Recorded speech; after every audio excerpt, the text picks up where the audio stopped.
Nunca he sido de creer en el destino. Siempre pensé que las coincidencias eran solo eso, eventos sin conexión real, casualidades que nuestra mente se empeña en relacionar. Pero entonces apareció Gabriel, y desde ese día todo lo que había creído sobre el azar se vino abajo. Lo conocí una tarde cualquiera, en la cafetería universitaria. Yo estaba en mi último semestre de psicología, agotada, desbordada, sin ganas de hablar con nadie. Había tenido una semana difícil, una ruptura reciente, exámenes, y esa sensación de vacío que deja el cansancio emocional. Me refugié en una mesa al fondo, con mi computador y una taza de café frío que no pensaba terminar. Y fue ahí, entre ese ruido de tazas y murmullos, donde lo vi por primera vez. Él estaba discutiendo con el mesero por un pedido equivocado, pero lo hacía sin levantar la voz. Tenía esa calma que descoloca, esa serenidad que hace que quieras escucharlo. Cuando por fin se dio cuenta de que lo miraba, sonrió.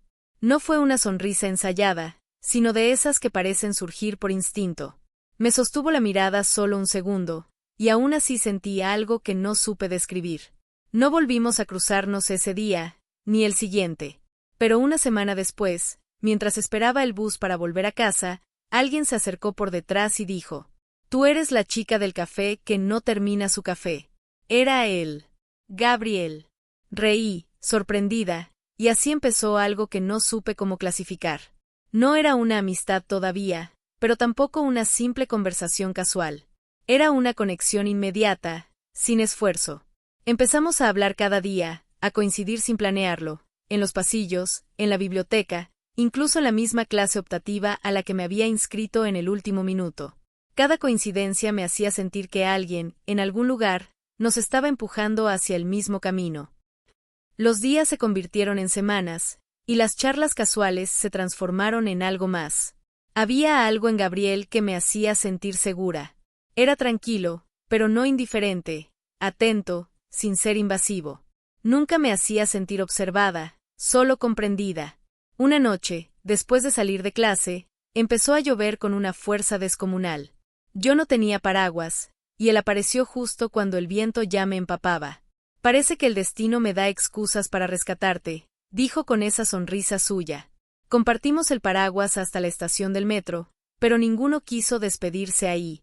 Caminamos bajo la lluvia, hablando de todo y de nada, hasta que terminamos refugiados en una pequeña panadería que todavía tenía las luces encendidas. Esa noche hablamos por horas. Y aunque no pasó nada físico, algo sí cambió dentro de mí. Me fui a casa con una certeza que me daba miedo admitir: estaba empezando a enamorarme. No fue un romance rápido ni impulsivo. Fue de esos que se van tejiendo con el tiempo, con silencios compartidos y miradas que dicen más que las palabras. Pero, justo cuando creí que todo iba bien, Gabriel empezó a distanciarse. Al principio pensé que estaba ocupado, que su maestría le robaba tiempo. Pero luego dejaba mis mensajes sin responder, cancelaba nuestros encuentros con excusas vagas. Sentía que algo le pesaba, pero no sabía qué. Cuando por fin logré que hablara conmigo, lo hizo con una voz quebrada. «Lucía, hay cosas que no te he contado». Me confesó que su padre estaba enfermo, que su familia atravesaba una situación económica difícil. Había decidido mudarse a otra ciudad para trabajar y poder ayudar, y no sabía cómo decírmelo sin hacerme daño. Intenté convencerlo de que podíamos mantener el contacto, que lo importante era lo que sentíamos, pero él sonrió con tristeza. «No quiero prometerte algo que no podré cumplir. No quiero que esperes por mí». Nos despedimos esa noche en el mismo lugar donde nos habíamos refugiado de la lluvia. No lloré, aunque cada fibra de mí quería hacerlo. Lo abracé y le dije que, si el destino era tan terco como parecía, nos volvería a juntar. Pasaron 3 años. Me gradué, conseguí trabajo, cambié de apartamento y aprendí a convivir con el silencio que dejó su ausencia. Intenté seguir con mi vida, incluso salí con otras personas, pero nada duraba. Había algo en mí que se negaba a cerrar esa historia. Un día, en medio de un congreso de psicología en otra ciudad, mientras revisaba mi acreditación, escuché una voz familiar decir mi nombre. «Lucía». Me giré, y ahí estaba. Gabriel. Supe en ese instante que todo lo que había sentido seguía intacto.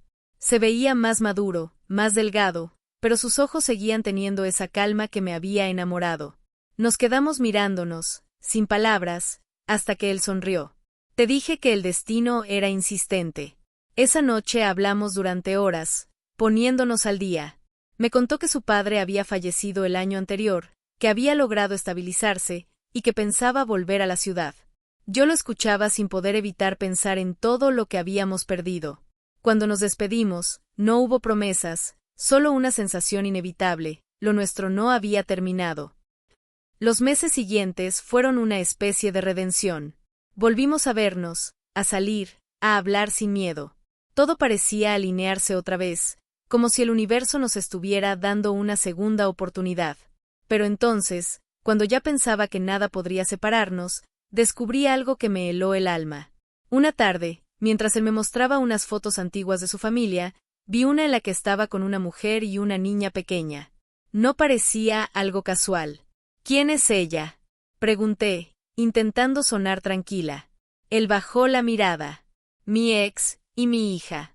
Sentí que el mundo se me venía encima.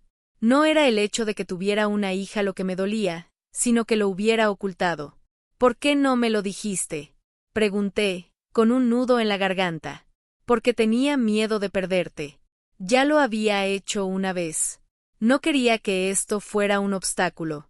Me levanté sin decir nada más. Necesitaba pensar.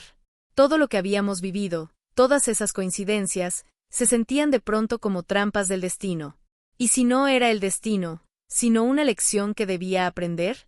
Pasaron semanas sin hablar. Y justo cuando creí que ya no podría volver a verlo sin sentir rencor, recibí un mensaje suyo.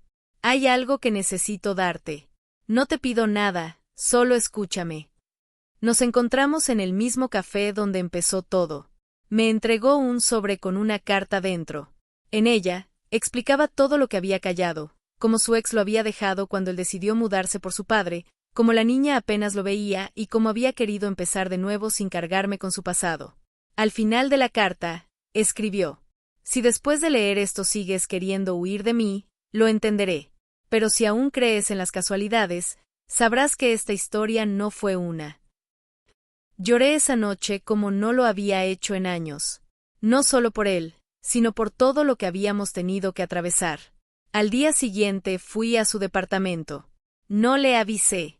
Cuando abrió la puerta, me miró como si no pudiera creerlo. No quiero promesas, le dije. Solo quiero seguir caminando a tu lado, sin importar cuántas veces el destino decida cruzarnos o separarnos. Sonrió, y en ese momento supe que todo el dolor, la espera y las vueltas del camino habían valido la pena. Han pasado 6 años desde entonces. Nos casamos el verano pasado, y a veces, cuando lo veo dormido, pienso en cuántas veces la vida intentó alejarnos, solo para demostrarnos que hay amores que simplemente están escritos. No sé si el destino realmente existe, pero si no, me gusta imaginar que el universo conspiró una y otra vez para que cada paso me llevara de vuelta a él.